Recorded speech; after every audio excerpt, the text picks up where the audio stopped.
es decir, una super avance, se entiende, en materia tecnológica, está al mismo tiempo de que rescata la tradición.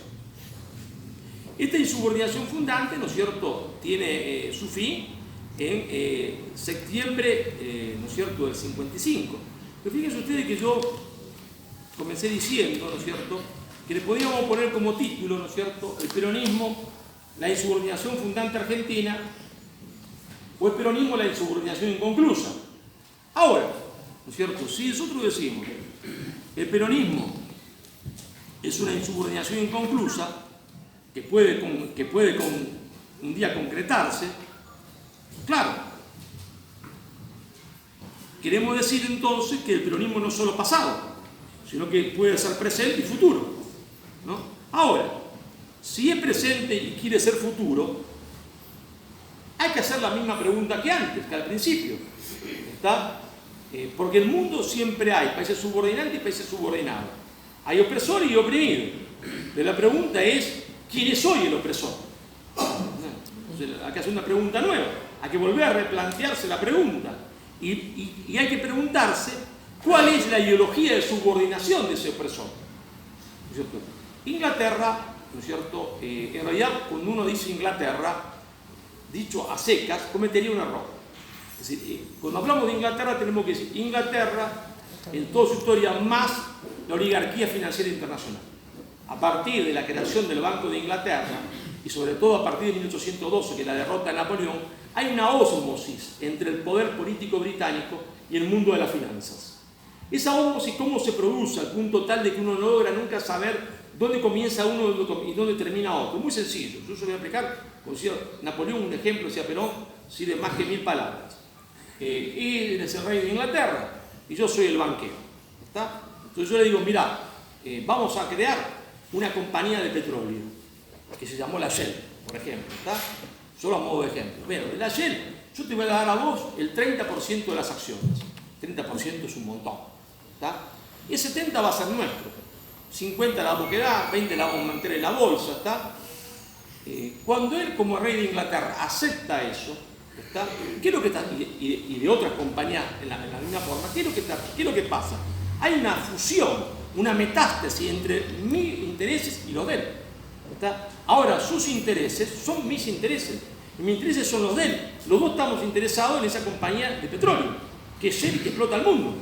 Hay una confusión completa, una ósmosis entre el poder financiero y el poder político. Uno nunca sabe a quién está defendiendo a quién. Si el poder político está defendiéndose a sí mismo, también está defendiendo, ¿se entiende?, al poder financiero, porque es la misma cosa. Porque son acciones de la casa real que tienen, ¿no? Pero después yo, con otro 20%, ellos son 2 diputados, le digo, pero yo para ustedes también tengo un 1 para vos, un 1 para vos, 0,50 para vos, y meto a toda la clase política dentro del mismo globo. Entonces ahí se hace una ósmosis, que fue la ósmosis del poder británico, entre la oligarquía financiera mundial, ¿no es cierto?, y el poder británico. Ahora, la historia no se detiene nunca. Cuando uno logra entender una parte, ¿está?, y logra tener la respuesta, le cambian todas las preguntas. Y bueno, es así. Si no sería fácil. ¿Está? ¿Y cuál es el problema actual? El problema actual es que la oligarquía financiera mundial, ¿por qué busca la ósmosis con el poder británico? Muy sencillo, porque ella le prestó la plata a Argentina, ¿no? Le hizo el préstamo Marine Brothers. No fue el gobierno británico el que presta la plata, es una compañía privada. Ahora, si yo no le pago a una compañía privada, ¿qué me pueden hacer? Nada. ¿Qué va a hacer un banco? ¿Qué va a hacer un banco? Un banco puede embargarme a mí, a Marcelo Bullo, si está acá en Argentina. ¿Está? Pero, ¿qué va a embargar a Argentina? Un banco. No puede. Ahora, si el banco está fusionado en lo mismo que el poder político, entonces la oligarquía tiene un garrote para darme por la cabeza cuando yo me porto mal. Es decir, el garrote me lo pedí Inglaterra, pero porque no le pagué a la oligarquía mundial la plata que le debía, ¿se entiende? Entonces, la alianza del poder financiero con un Estado era fundamental para poder tener un garrote para dárselo a aquellos locos que se sublevaban. Ahora, claro, la oligarquía mundial, cuando vio que Inglaterra venía un poquito para abajo y había un poder emergente que era los Estados Unidos, inmediatamente buscó también la alianza con Estados Unidos. Es la creación de la Reserva Federal, 1911, por decreto de Wilson, sin pasar por el Parlamento. que le da la potestad de emitir moneda a Estados Unidos a 12 bancos privados. Pero a partir del 89 se produce un hecho nuevo en la historia monetaria, realmente nuevo. ¿Está? A partir del 89 y sobre todo a partir de 1992, cuando Bill Clinton anula la ley de regulación del sistema financiero creada por Roosevelt en los Estados Unidos en la década del 30, la que controlaba el sistema financiero en Estados Unidos, y se produce la desregulación total del sistema financiero en Estados Unidos. No se produce antes de Bill Clinton, es Bill Clinton el que lo hace. En el año 92, la oligarquía financiera internacional, a partir de esa desregulación y a partir de la nueva tecnología, está en condiciones de tener un garrote y de pegarle un garrote sin necesidad de pedirle eso a un Estado. Son los llamados golpes de mercado. ¿Están? Los golpes de mercado. Los golpes de mercado provocan tanto daño como provoca, se entiende, un bombardeo clásico. Aniquilan un Estado, lo destruyen. ¿Está? Un golpe de mercado. ¿Está? Pero también a eso se agrega que por primera vez la oligarquía financiera mundial, donde se ha producido una gigantesca concentración. Ustedes saben que los últimos informes hechos por Oswald y por el Credit Suisse dice que el 60% de la economía mundial está en manos de 6.000 empresas.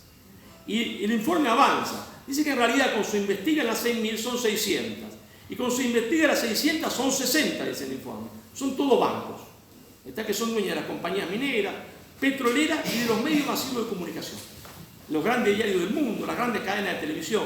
Entonces, la oligarquía financiera mundial está en condiciones de predicar lo que ella quiera predicar como ideología sin necesidad de pasar absolutamente por el poder de los estados, sin mediaciones, cosa que antes no le era posible. Entonces, se transforma en un poder realmente importante y nuevo, ¿no es cierto? Entonces, cuando decimos, hoy, ¿quién es el gran actor de las relaciones internacionales? Pues yo hice este último libro que se llama, no sé si se ve ahí, Relaciones Internacionales. Lo que voy a sostener en el fondo, ahí todo el libro, lo único que intenta explicar es que el gran actor hoy, olvídense, se entiende, del imperialismo norteamericano, es la oligarquía financiera internacional. La oligarquía financiera internacional. Ahora,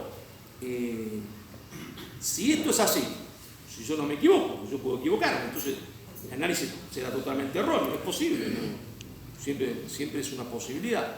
Hay que preguntarse cuál es entonces la ideología o las ideologías o los contenidos ideológicos que predica la oligarquía financiera mundial. ¿Verdad?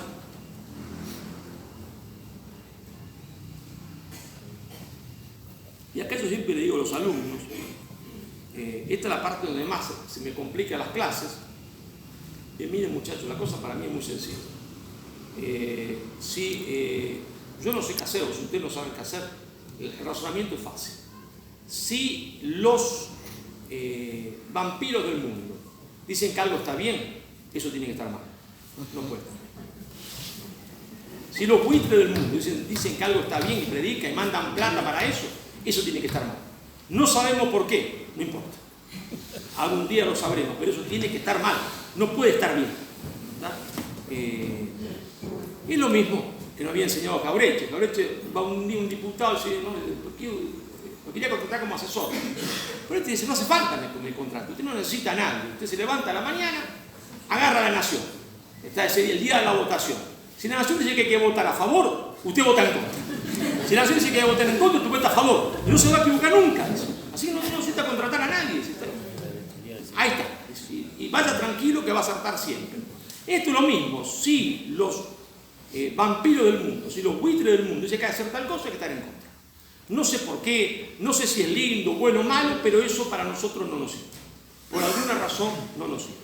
Entonces, ¿qué es lo que predica hoy, se entiende, los grandes medios masivos de comunicación, a través de la cual se expresa la oligarquía mundial, que es la que controla los medios, porque son los dueños de ellos? Yo creo que tiene 4 pilares esa prédica, ¿no es cierto? Y acá entramos en la parte más áspera, más rípida. Yo les pido perdón, yo no quiero ofender a nadie. Yo digo las cosas que yo pienso, ¿está? Pero sobre todo para que reflexionemos juntos, ¿está? Y pensemos juntos. Lo primero que predica la oligarquía mundial, de hace ya muchísimos años, es el relativismo moral. El relativismo en general, pero sobre todo el relativismo moral, es decir, no hay verdad. No hay verdad, por tanto hay una posverdad, no hay historia sino relato. Claro, acá hay un gran problema, que no hace falta ser un hombre de fe para darse cuenta que esto conduce a la disgregación del poder nacional. ¿Está? Si no hay verdad, desde Perón decía, el hombre puede afrontar cualquier vicisitud de la vida, favorable o desfavorable, si está armado una sólida verdad. Si no hay verdad, uno no puede afrontar nada, porque no tiene piso donde apoyarse. Si todo es relativo, se entiende, ¿qué voy a hacer? A tal punto, esto es cierto, que un hombre, se entiende, ateo militante, también sabía esto, que hace falta una verdad, cualquiera sea esa verdad, que no puede ser todo relativo. Que Mao Zedong escribe un libro que se llamaba contra, se entiende, el relativismo. Entonces, muchachos, acá cualquier cosa, ¿no? Pero acá relativismo en China no. ¿Verdad? Sea usted de Confucio, sea comunista, lo que quiera, acá relativismo no. Escribe el libro contra, así se llama su libro, contra el relativismo. Porque sabía perfectamente que el relativismo lleva a la desconstrucción del poder nacional. ¿Verdad? Entonces, la primera cosa que predica, se entiende, la oligarquía es el relativismo, todo da igual. Todo relativo. Mire, usted, este Ullo tiene su verdad, este tiene la otra, pero no hay verdad. La verdad existe siempre. Puede ser que no logremos nunca descubrirla, ni yo ni nadie, pero existe. ¿Está? La otra cosa que va a predicar la oligarquía mundial va a ser la ideología de género. Pero la gente se pregunta, ¿por qué estaría interesado en esto? Muy sencillo. Ya algunos autores marxistas se han avivado en Europa, ¿no es cierto? ¿Dónde dejé mi portafolito? Bueno, no importa. Yo iba a citar una cosa ahí de un marxista italiano que se llama Diego Fusaro, donde él lo explica muy bien. ¿Está? ¿Por qué? A él está interesado, se entiende, es un marxista. Y dice, bueno, pero esto destruye el concepto de clase. Atomiza de tal manera que no existe más el concepto de clase. Nosotros podríamos ir retraduciéndolo a términos nuestros, destruye el concepto de pueblo. Lo atomiza en 1000 pedazos, elevando, se entiende, al yo sobre el nosotros. Y nosotros siempre hemos predicado que tiene que haber una armonía entre el yo y el nosotros. Ni el nosotros aplastando al yo, ni el yo sobre el nosotros. Es la apoteosis del individualismo absoluto.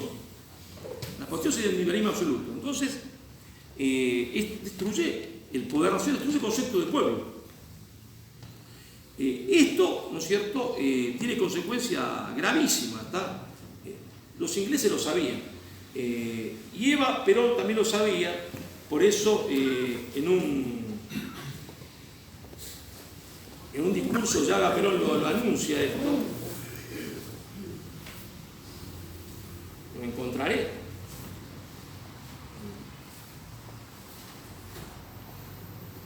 Y dice, claro, ese relativismo, la negación del absoluto, ¿está? En el caso nuestro, la negación del cristianismo, dice, lleva a la destrucción de la familia, dice, ¿no? Que constituye el único ideal sociológico que puede colmar las aspiraciones más profundas del amor, y que, dice, todas las civilizaciones marcadas por una franca decadencia se caracterizaron por una honda crisis de familia, dice ella, ¿no? Cuando la corrupción de la costumbre, dice Eva Perón, ha minado la vida de familia, entonces, junto con el amor, pierde la mujer la libertad, porque ella solo es libre en la esclavitud del amor y solo es esclava en la libertad del amor, en la que desemboca el matrimonio, no bien pierde sus dotes y prerrogativas de eternidad. Eso, señores, como yo le digo a los alumnos, chupate esa mandarina, lo dice Eva Perón. Entonces vos decís que soy un movimiento de vida, a Eva Perón, yo que chupate. Y de eso lo dijo hasta el último minuto de su vida. Lo cual no quiere decir clericalismo, eso le decía a los compañeros hoy. Clericalismo es que los curas me vengan a decir lo que yo tengo que hacer políticamente. Y a mí políticamente no tiene nada que decirme nada, tiene que meterse un corno en lo que yo hago políticamente. La política es mía, no de él. ¿Tá? Son dos cosas distintas. Y por eso puede haber un enfrentamiento mañana entre Marcelo Gullo y la Iglesia y nada va, se entiende, a mermar mi cristiandad o mi catolicismo, por más se entiende que el Papa me excomulgue. ¿Y qué? ¿Y qué? ¿A mí qué me importa? ¿Está? De hecho, se entiende, no hay ningún historiador en el mundo que haya negado la catolicidad de Carlos I de España o Carlos V de Alemania y fue el que puso preso al Papa, ¿está? Porque el Papa era un delincuente en ese momento histórico, de Carlos I, ¿cierto? ¿Por qué era un delincuente? Porque Carlos estaba defendiendo la cristiandad y el otro le había hecho una alianza con los turcos, justamente con los turcos que lo estaban atacando a él, ¿se entiende? ¿No? Y a la cristiandad, con los franceses y con otros más. Entonces dijo, para, baja, hace 20 años que te defiendo y ahora me haces una alianza con los turcos y te pongo preso, ¿está? Hasta que recapacite. Y el hombre recapacitó. El hombre es bueno si se lo vigila mejor. Carlos decidió vigilarlo, lo puso preso hasta que recapacitó. Y a nadie se le ocurre decirlo que por eso no era cristiano. No, es una cuestión política. Era un enfrentamiento político, no un enfrentamiento de otro motivo. Como el que tuvimos nosotros en el 55, un enfrentamiento político. Como ha habido, miren, esto era como lo tuvo Isabel de España, se entiende, con el Papa. En ese momento Rodrigo de Borgia, ¿no? Entonces, relativismo, ideología de género, y acá viene un punto muy conflictivo, ¿no es cierto? Muy conflictivo para los jóvenes sobre todo, que es el tema del aborto. ¿No? Que es el tema del aborto. Perón se había manifestado siempre en contra, y Eva mucho más, que es evidentemente una política, se entiende, creada desde la oligarquía financiera mundial. Hay un libro magnífico que se llama Geopolítica del Aborto, hecho por José Arturo Corrachino, donde Corrachino, mostrando los documentos, lo demuestra, cómo a partir de la década 60, el señor Rockefeller empieza a fomentar esto, construyendo las fundaciones, ¿está? Y predicando esto, en persona él, de cómo va a financiar a todos los grupos, él. Entonces, es clarito que si el señor Rockefeller, el señor Soros o el señor Mongo, que son los dueños de la finanza mundial, predican eso, yo tengo que estar en contra. Si los vampiros de los pueblos están a favor, yo tengo que estar en contra. No sé por qué, yo sé por qué, pero aunque no supiese, estoy en contra igual. Y después esa misma oligarquía, ¿no es cierto?, predica, ¿no es cierto?, ahora la hispanofobia y el fundamentalismo indigenista. ¿Para qué? Bueno, para esa fragmentación que ya sufrimos, que nos dividió en 20 y pico estados, ahora dividiendo en 300 estados. A eso conduce el fundamentalismo indigenista, que no tiene nada que ver con la justa reivindicación de nuestros hermanos indios, o aborígenes, o como lo quisiésemos llamar, como no tiene nada que ver con la justa reivindicación de la mujer, a la cual tenemos que darle la máxima y absoluta protección posible bajo todo punto de vista. Ahora, estos 4 puntos, ¿cómo se llaman en Argentina? En otros lugares tienen nombre distinto, ¿no es cierto? En Argentina se llama progresismo. En Argentina se llama progresismo. ¿Y el progresismo qué es en realidad? El progresismo es en realidad un marxismo cultural, pero diría yo que en realidad sería demasiado llamarlo así, porque el progresismo es al marxismo lo mismo que el paco a la cocaína. Contiene todos los defectos del marxismo sin ninguna de las virtudes, que la tenía y muchas el marxismo, su sentido heroico de la vida, su predisposición, se entiende, a la justicia social, de construir, se entiende, el bienestar de la clase trabajadora. En el fondo, en realidad, más técnicamente hablando, filosóficamente hablando, deberíamos decir que es un liberalismo de izquierda. Entonces, lo que hay hoy es liberalismo de derecha y liberalismo de izquierda.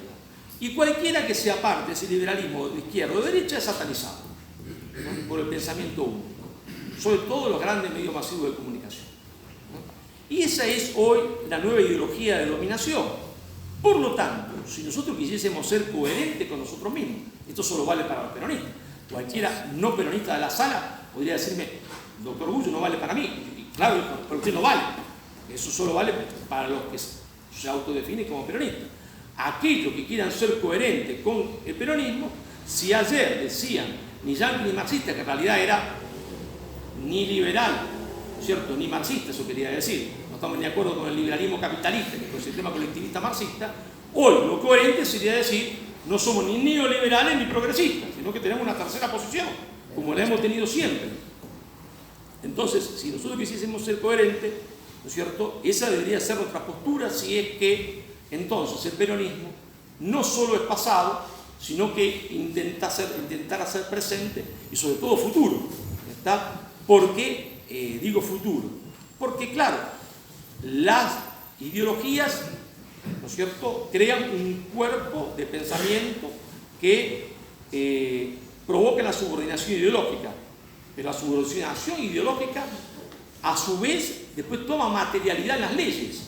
Entonces, en cada momento histórico, Hay un estatuto legal del coloniaje, que son leyes, pero que uno mismo crea, el mismo Parlamento las crea. O las crea gobiernos de facto, pero que después son asumidas por los otros.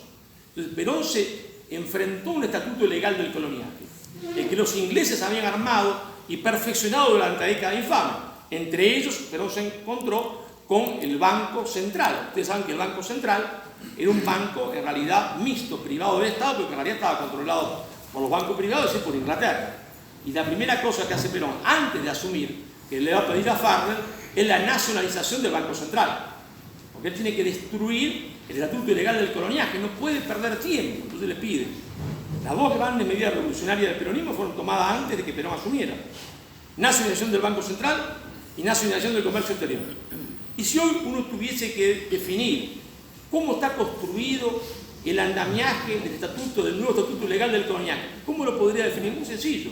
Hay una serie de leyes que nadie ha tocado nunca ni con el pétalo de una rosa. ¿Está? Alguna vez, algún comentario, y después se cajonea el proyecto y se acabó. La primera de ellas son las leyes de entidades financieras. Todos los argentinos estamos sujetos a dos leyes de entidades financieras que fueron pensadas y creadas por José Alfredo Martínez de Oz y por el genocida Jorge Rafael Videla. Entonces resulta que todo lo que hizo el proceso está mal, menos a dos leyes, porque nadie la toca, nunca la discute.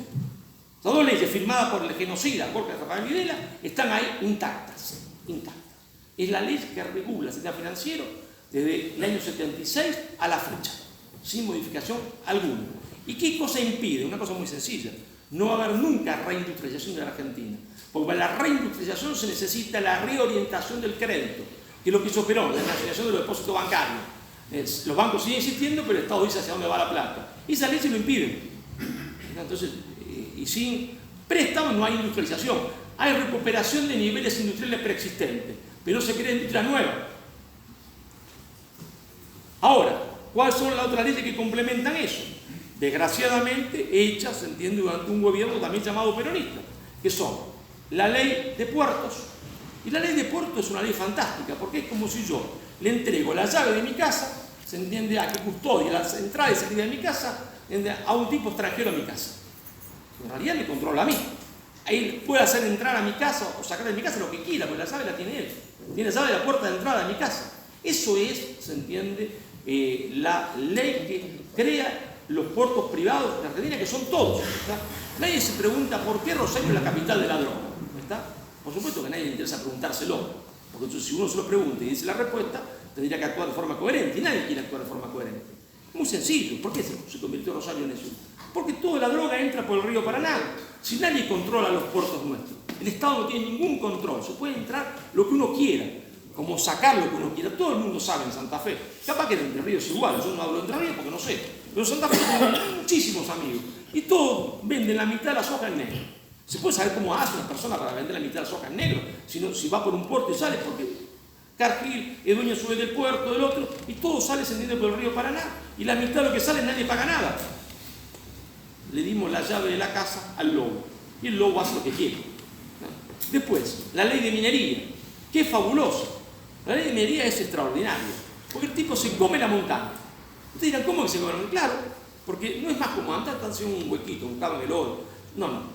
Ahora, una gran compañía crea mucho trabajo al principio, crea una infraestructura, se come la montaña, se lleva la montaña, la destroza, a veces la mezcla con agua hasta un barroducto que va a un puerto como el que está acá cerca de enfrente, en Puerto General San Martín, en Rosario, arriba de Rosario, y eso va a Vancouver, en Canadá. Y en Canadá los tipos dicen qué porcentaje de oro había sobre tanto tonelada de barro. Claro, dicen, es una empresa, una tercera empresa la que dice certifica esto. O sea, la tercera empresa es la misma que la primera, los mismos capitales con otro nombre. El lobo dice cuánto oveja se comió. ¿Está? Bueno, en un acto revolucionario, Kirchner le cobró el 2%. En un acto de entrega absoluto, el gobierno de Macri se lo bajó a 0. Y cuando yo le decía esto a los amigos que estaban en el poder, me decían, pero no tenemos relación de fuerza. Y digo, mire, no me falta el respeto a mi inteligencia. Pero si a mí algo que me molesta, me falta el respeto a mi inteligencia. Porque gana, que no, con todo respeto a que uno puede tener la gana ese país africano no tiene más poder que la Argentina. Y gana le cobra el 20% a la Barringol. Y si gana le cobra el 20%, ¿por qué nosotros no podemos cobrar el 20%? Y la Barringol, ¿por qué lo paga el 20%? Y también lo pagaría acá, si uno se lo sube al 20%, porque gana igual mucho dinero. Es tan grande el negocio que protestarían 2 semanas y después pagarían el 20%. Para nosotros sería una fortuna, si es que la declaración jurada estaría hecha acá, ¿no? Entonces, la ley de minería es otra de las leyes que crea el estatuto legal del Colonia, que tampoco nadie quiere nunca hablar de eso. Entonces, ley de entidades financieras, ¿no es cierto? Ley de puertos, ley de minería y, bajo mi punto de vista, lo que no salió, que es la ley del aborto. ¿Está? En un país despoblado, se entiende, ya está comprobado en los casos de España, de Italia, de Alemania, sea bueno o malo, lo que provoca es una disminución de la natalidad. ¿Está? Sea bueno o malo, no interesa. Desde el punto de vista geopolítico, eso es un fracaso absoluto. ¿Está? Muere más gente que la que nace. Y por lo tanto, un país que está absolutamente despoblado, no es que los otros países sean malos o que los otros estados sean malos, pero la realidad es que en la historia de la humanidad todo espacio vacío tiende a ser ocupado. Si no lo ocupo yo, lo ocupa otro.